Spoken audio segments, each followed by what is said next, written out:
नमस्कार। अपना उत्तराखंड में आप सभी का स्वागत है। मैं हूं नीलू और बुलेटिन में बात पहाड़ों में बदले मौसम की करें तो बर्फबारी को लेकर मौसम विभाग का अलर्ट सटीक साबित हुआ है और ऊंचाई वाले इलाकों में जमकर बर्फबारी हुई है। बद्रीनाथ धाम, हेमकुंड साहिब और औली में बर्फबारी हुई है। बर्फबारी के चलते पहाड़ों में कड़ाके की ठंड भी पड़ रही है। न्यू ईयर मनाने के लिए जो पर्यटक औली आए हुए हैं उनके लिए बर्फबारी किसी अच्छी सौगात से कम नहीं है। बर्फबारी होते ही पर्यटक बर्फ में मौज मस्ती करते नजर आ रहे हैं। मौसम विभाग ने पहाड़ों में अभी और बर्फबारी और बारिश का पूर्वानुमान जताया है।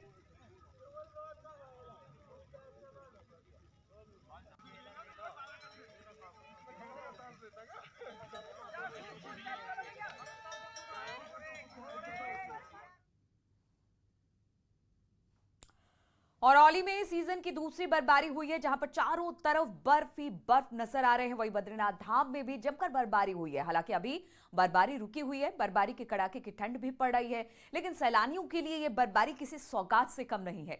मौसम विभाग का कहना है कि अगले कुछ दिन और पहाड़ों में इसी तरह से बर्फबारी हो सकती है। तो वहां के लोगों के लिए भले ये बर्फबारी मुसीबत लेकर आई हो, लेकिन जो बाहर से खासतौर पर बर्फबारी देखने के लिए पहाड़ों पर गए हैं उनके लिए एक बड़ी सौगात।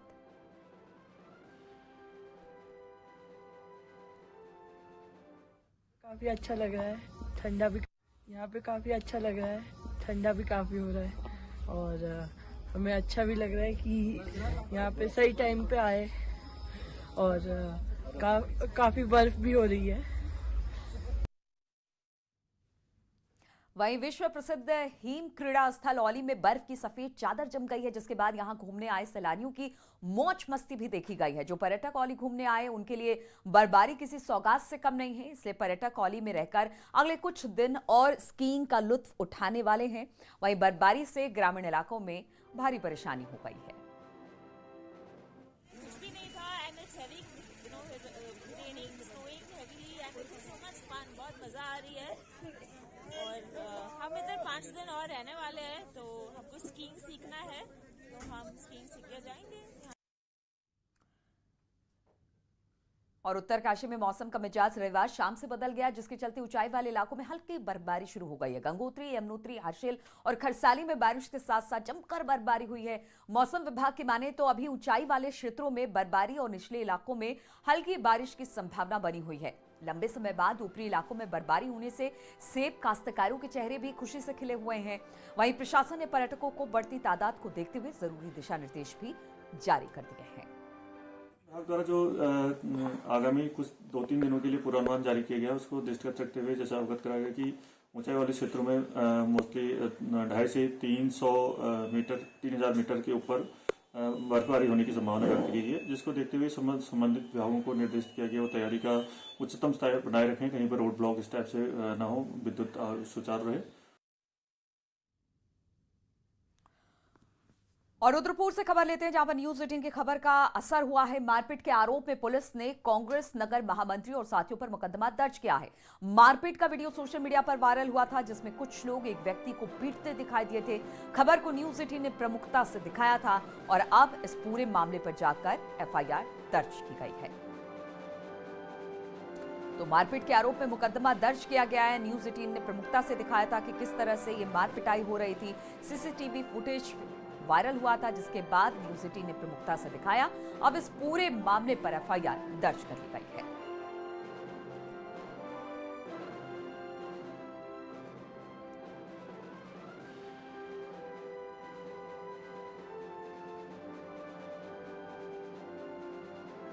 कांग्रेस नेता और साथियों पर मारपीट करने का आरोप था। सीसीटीवी फुटेज काफी वायरल हुआ था। न्यूज 18 ने भी प्रमुखता से इस खबर को दिखाया और अब बताया जा रहा है कि इस पूरे मामले में जो भी दोषी है उनके खिलाफ एफआईआर दर्ज कर ली गई है।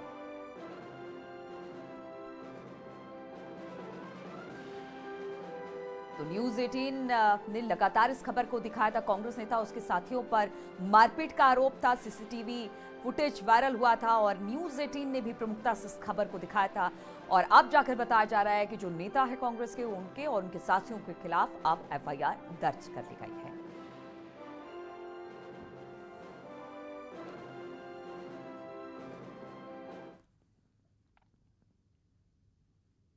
और अब बात पुष्कर सिंह धामी की करें तो आज सीएम पिथौरागढ़ के गंगोली हाट के दौरे पर रहेंगे। पुष्कर धामी इस दौरान कई योजनाओं का लोकार्पण और शिलान्यास भी करेंगे। वहीं हाट कालिका मंदिर में सीएम का दर्शन पूजन का भी कार्यक्रम रखा गया है। तो 11:30 बजे पहुंचेंगे गंगोली हाट सीएम और बताया जा रहा है कि यहाँ पर जो कई योजनाएं हैं उसका लोकार्पण और शिलान्यास भी सीएम करने वाले हैं।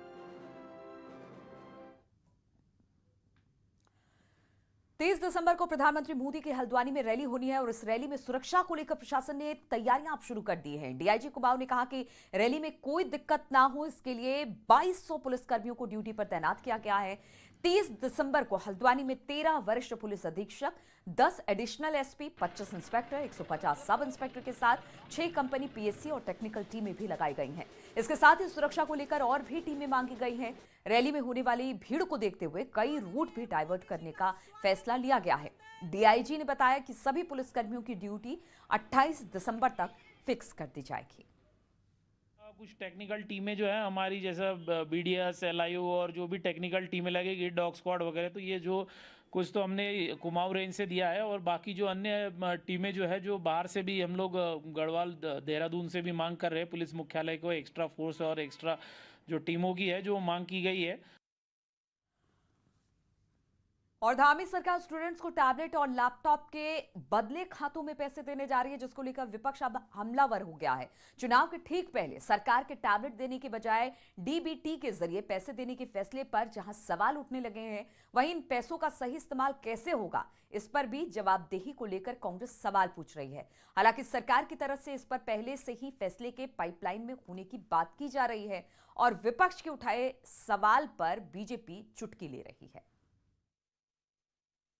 देना भी, बच्चों के अकाउंट में डालना भी कोई अच्छी नीति या अच्छी रीति नहीं है। ये परंपरा नहीं पड़नी चाहिए, क्योंकि वो छोटे बच्चे हैं, क्या जाने वो उसको लैपटॉप में लगाएंगे या किसी और काम में लगाएंगे। और वहीं इसको चुनाव से भी जोड़कर देखा जा रहा है कि क्या सरकार का मंतव्य घूस देने का है, क्या सरकार उनको अपनी तरफ रिझाने के लिए इस तरह से पैसों की बंदरबाट कर रही है। और निश्चित तौर पर ये चुनावी पुलाव से ज्यादा और कांग्रेस का काम तो केवल आरोप लगाना है। अगर जो उन्होंने कुछ किया होता उत्तराखंड के युवाओं के लिए, उत्तराखंड के लोगों के लिए, तो 11 में थोड़ा ना सिमटते। इसलिए कांग्रेस का काम केवल विरोध के लिए विरोध करना है। भारतीय जनता पार्टी का काम है अपने उत्तराखंड के नौनिहालों को किस प्रकार से टेक्निक से जोड़ा जाए, किस प्रकार से उनको बेहतर उनका भविष्य किया जाए, इस पर सरकार काम कर रही है। और कोटद्वार में बीएड के छात्र छात्राओं ने प्रदेश सरकार पर भेदभाव करने का आरोप लगाया। स्टूडेंट्स का आरोप है कि सरकार की ओर से डिग्री कॉलेजों में पढ़ने वाले स्टूडेंट्स को टैबलेट बांटने की योजना बनाई गई है, तो वहीं बीएड के स्टूडेंट्स को इस योजना से दूर रखा गया है, जिसको लेकर स्टूडेंट्स ने पीजी कॉलेज के बाहर प्रदर्शन कर रहे और सरकार से दूसरे स्टूडेंट्स के तहत तरह बीएड के स्टूडेंट्स को भी टैबलेट देने का मांग की है।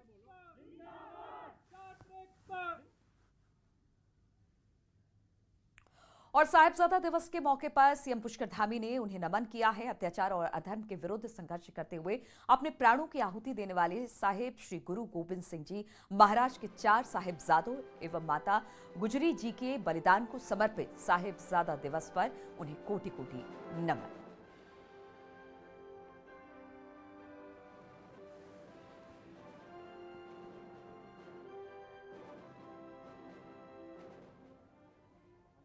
और साहिबजादा दिवस पर सीएम योगी के आवास पर यानी सीएम आवास पर भी एक कार्यक्रम का आयोजन किया गया है। हमने सुबह तस्वीरें देखी थी किस तरह से गुरु ग्रंथ साहिब को अपने सर पर रखकर उन्होंने सम्मान दिया था और आज इसी को लेकर सबद कीर्तन का भी कार्यक्रम वहां पर रखा गया है। वाहेगुरु जी का खालसा, वाहेगुरु जी की फतेह। अत्यंत ही हर्ष का विषय है कि आज हम लोग को उत्तर प्रदेश सरकार के मुखिया, जो कि स्वयं एक संत महात्मा हैं और गोरक्ष पीठाधीश्वर हैं और सनातन समाज के पुरोधा हैं, ऐसे महान व्यक्तित्व के सरकारी आवास पर साहिब श्री गुरु ग्रंथ साहिब जी महाराज जी का पावन प्रकाश करने और कीर्तन गुरबाणी का आयोजन करने का अवसर प्राप्त हुआ है। मंच आज यहाँ कार्यक्रम में उपस्थित उत्तर प्रदेश के परम यशस्वी आदरणीय माननीय मुख्यमंत्री जी, आदरणीय श्री योगी आदित्यनाथ जी उत्तर प्रदेश भारतीय जनता पार्टी के यशस्वी अध्यक्ष, और ऐसे अध्यक्ष मैंने पिछले वर्ष भी बोला था, हमारे ऐसे अध्यक्ष जिनका मुझे युवा समय से मेरे युवा मोर्चा के जो अध्यक्ष रहे और जिनके सानिध्य में मुझे कार्य करने का मौका मिला हो, ऐसे हमारे आदरणीय स्वतंत्र देव सिंह जी, अभिभावक स्वरूप उत्तर प्रदेश के माननीय यशस्वी उप मुख्यमंत्री आदरणीय डॉक्टर दिनेश शर्मा जी, उत्तर प्रदेश सरकार में हमारे एकमात्र सिख प्रतिनिधि, और ऐसे सिख प्रतिनिधि जो कि क्रांतिकारी सिख प्रतिनिधि हैं और जिनके प्रेरणा। तो सीएम आवास पर कार्यक्रम रखा गया है और तस्वीरें हम आपको दिखा रहे हैं। सीएम योगी वहां पर उपस्थित हैं, प्रदेश अध्यक्ष स्वतंत्र देव सिंह इस कार्यक्रम में उपस्थित हैं और हम आपको बता दें कि गुरबानी का आयोजन किया गया है, कीर्तन का आयोजन किया गया है और साहिबजादा दिवस पर यह कार्यक्रम सीएम योगी के आवास पर रखा गया है, जहां पर हमने देखा कि सुबह किस तरह से गुरु ग्रंथ साहिब को माथे पर रखकर सीएम पहुंचे थे। एक छोटा सा गुरुद्वारा सीएम आवास पर ही बनाया गया है जहां पर, और इस दौरान जो एक कह सकते हैं कि सिखों से जुड़े हुए जो भी धार्मिक परंपरा हैं उसका निर्वहन किया गया वहां पर। और इस वक्त मुख्यमंत्री मौजूद हैं, प्रदेश अध्यक्ष मौजूद हैं और एक कार्यक्रम का आयोजन भी इस मौके पर यानी कि साहिबजादे दिवस पर किया गया है।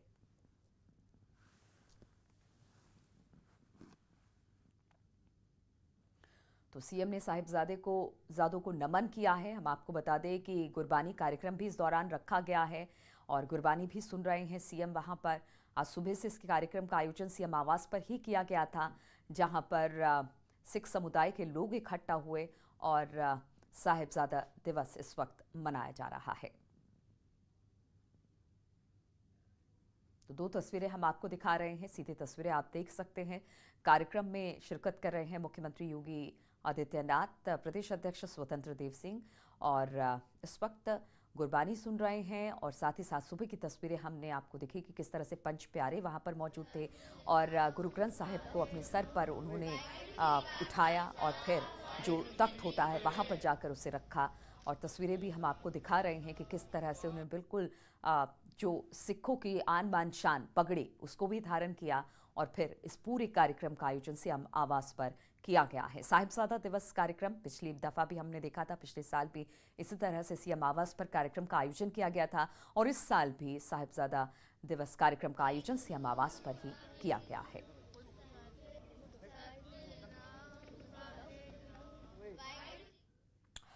और अब बात करते हैं नए साल के जश्न की। तो कोरोना की आहट के बीच नए साल की तैयारियां चल रही है। हालांकि कोरोना को लेकर सरकार ने कई फैसले लिए हैं। रात 10 बजे के बाद सड़कों पर चहलकदमी की मनाही होगी। वहीं हरिद्वार, नैनीताल समेत कई जिलों में 100 से ज्यादा लोगों की भीड़ पर रोक लगा दी गई है। हालांकि देहरादून और मसूरी में भीड़ की कोई लिमिट तय नहीं है।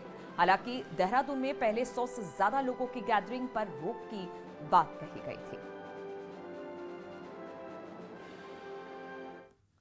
और उधम सिंह नगर में बीजेपी को झटका लगा है। देहरादून में आज जिला पंचायत अध्यक्ष रेणु गंगवार कांग्रेस ज्वाइन करेंगी और इसके साथ ही 24 जिला पंचायत सदस्य और 25 ग्राम प्रधान भी इसमें कांग्रेस का दामन थामेंगे। इसके साथ ही रेणु गंगवार के पति और पूर्व विधायक सुरेश गंगवार भी कांग्रेस में शामिल होंगे। सुरेश गंगवार 2012 में कांग्रेस के टिकट पर चुनाव लड़ चुके हैं और 2022 में एक बार फिर से सितारगंज सीट पर दावेदारी पेश की है। कर लिए जो नया घर मानते थे, जिसको भारतीय जनता पार्टी में केवल बहुत ज़्यादा काम नहीं किया, उसको हमने छोड़ दिया है और कल इस्तीफा दे दिया। मेरी वाइफ रेणु गंगवार ने भी इस्तीफा दे दिया। मेरे पिताजी पूर्व जिला पंचायत अध्यक्ष थे, उन्होंने भी इस्तीफा दे दिया। हमने पूरे गंगवार परिवारों ने सैकड़ों ग्राम प्रधानों, क्षेत्र पंचायत सदस्यों और 24 जिला पंचायत सदस्यों के साथ इस्तीफा दिया है। और उत्तराखंड की सियासत में प्रेशर पॉलिटिक्स का खेल चल रहा है और राजनीतिक दलों में इसका असर भी दिख रहा है। लेकिन एक महीने से देहरादून के गांधी पार्क में बाहर कई संगठन और लोग अपनी मांगों को लेकर सरकार पर प्रेशर बनाने की कोशिश कर रहे हैं, लेकिन अभी तक उनकी कोई सुनवाई नहीं हुई है। उनका कहना है कि नेताओं की बात तो पार्टियां चंद घंटों में मान लेती है, लेकिन उनकी मांगे महीनों बाद भी अब तक पूरी नहीं हो पा रही है।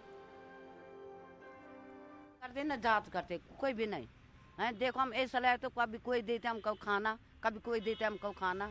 देखो हम भोजन या दाई माता हूँ है, हम सबके जीवदान दिया हम, अभी भी हम डिबेट करते, हॉस्पिटल में हम ऑपरेशन में भी जाते। तो सुनवाई अभी तक वो नहीं हुई, हम 1 महीना हमें हो गया है। देखो हरक सिंह राव जी, देखो कैबिनेट छोड़ने के बाद जो है उन्होंने 25 करोड़ जो घोषणा की थी, उनकी बात तो तुरंत सुन ली गई है। हम जो 1 महीने से फुटपाथ पे सो रहे, इतने ठंड में जो देखो इतनी बर्फबारी चल रही है, ठंडा हो रहा है इतना मौसम जो है, और हम 1 महीने से लगातार जो फुटपाथ पे सो रहे, गंदगी नाले में सांस हो रहे हैं, हमारी जो आज तक जो है कोई सुनवाई नहीं की गई। ये बहुत ही सरकार।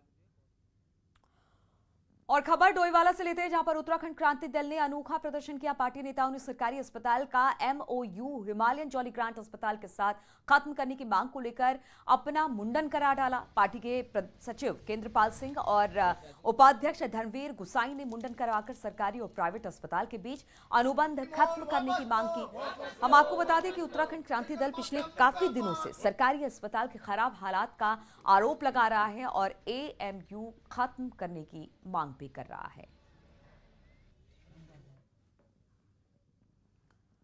और पहाड़ों में पलायन एक मुख्य मुद्दा हमेशा से रहा है, लेकिन राजनीतिक दलों की घोषणाओं से पलायन शब्द अब तक कम होता दिख रहा है। हालांकि प्रदेश में आज भी बुद्धिजीवी तबका पलायन को लेकर चिंतित नजर आ रहा है और खाली हो रहे गांव में रोजगार कैसे बढ़ाया जाए उस पर चिंतन मनन हो रहा है। पलायन को लेकर सुशीला देवी फेलोशिप ट्रस्ट ने दून विश्वविद्यालय में एक वर्कशॉप का आयोजन किया, जिसमें राज्य के उन लोगों को मंच दिया गया जिन्होंने राज्य में रिवर्स पलायन पर काम ही नहीं किया बल्कि रोजगार से भी जोड़ा।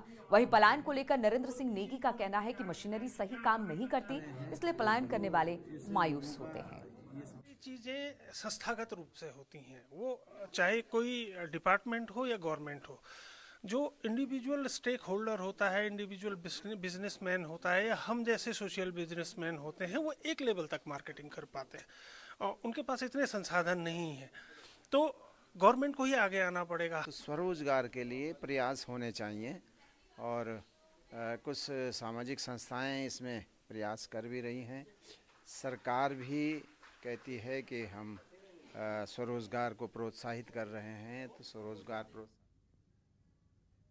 और पौड़ी में खिरसू ब्लॉक के नेखोतू में हर साल लगने वाले 2 दिवसीय जलेबी मेले का आयोजन किया गया, जिसमें कई गांवों के लोग शामिल हुए और यहां होने वाली प्रतियोगिताओं में हिस्सा लिया, जिसमें रशाकसी जलेबी दौड़ आकर्षण का केंद्र रही।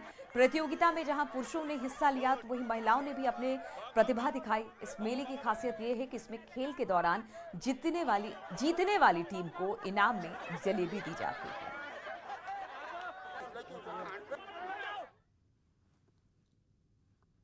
और रुकेंगे यहाँ पर छोटे से ब्रेक के लिए।